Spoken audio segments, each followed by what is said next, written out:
Hello നമസ്കാരം. അജയൻ്റെ രണ്ടാം മോഷണം എന്ന ചിത്രത്തിൻ്റെ first day Kerala box office collection റിപ്പോർട്ടാണ് ഇന്നൊരു വീഡിയോയിൽ ഉൾപ്പെടുത്തിയിരിക്കുന്നത്. വീഡിയോയിലേക്ക് വരുമ്പോൾ വീഡിയോ ലൈക്ക് ചെയ്യുക, ചാനൽ സബ്സ്ക്രൈബ് ചെയ്യുക. ഈ വരുന്ന സെപ്റ്റംബർ മാസം ധാരാളം ചിത്രങ്ങൾ OTT റിലീസ് ചെയ്യാൻ പോവുകയാണ്. നമ്മുടെ ചാനൽ ഭാഗം പരിശോധിച്ചാൽ നിങ്ങൾക്ക് കാണാൻ വേണ്ടി സാധിക്കുന്നതായിരിക്കും.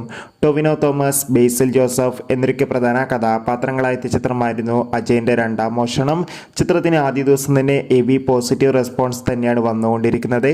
അതുകൊണ്ട് തന്നെ എല്ലാ സിനിമാ പ്രേമികളും ഒരേപോലെയാണ് ചിത്രത്തിൻ്റെ ഓരോ അപ്ഡേഷനും അറിയാൻ വേണ്ടി കാത്തിരിക്കുന്നത്. ഇപ്പോൾ ചിത്രത്തിൻ്റെ first day Kerala box office collection റിപ്പോർട്ടൊക്കെ പുറത്തുവന്നിരിക്കുകയാണ്. ചിത്രത്തിന് ആദ്യ ദിവസം മികച്ചൊരു ബുക്കിംഗ് തന്നെയാണ് ഇപ്പോഴും നടക്കുന്നത്. അതുകൊണ്ട് തന്നെ 2-2.5 കോടിക്ക് മുകളിൽ കളക്ഷൻ ലഭിക്കുമെന്നാണ് ട്രാക്കിംഗ് റിപ്പോർട്ടുകൾ സൂചിപ്പിക്കുന്നത്. കാത്തിരിക്കാം ചിത്രത്തിൻ്റെ കൂടുതൽ ബോക്സ് ഓഫീസ് കളക്ഷൻ റിപ്പോർട്ടിനായി. അജയൻ്റെ രണ്ടാം മോഷണം എന്ന ചിത്രം കണ്ടവരുടെ അഭിപ്രായം കമൻറ്റ് ചെയ്യാൻ വേണ്ടി ശ്രമിക്കുക. ബൈ.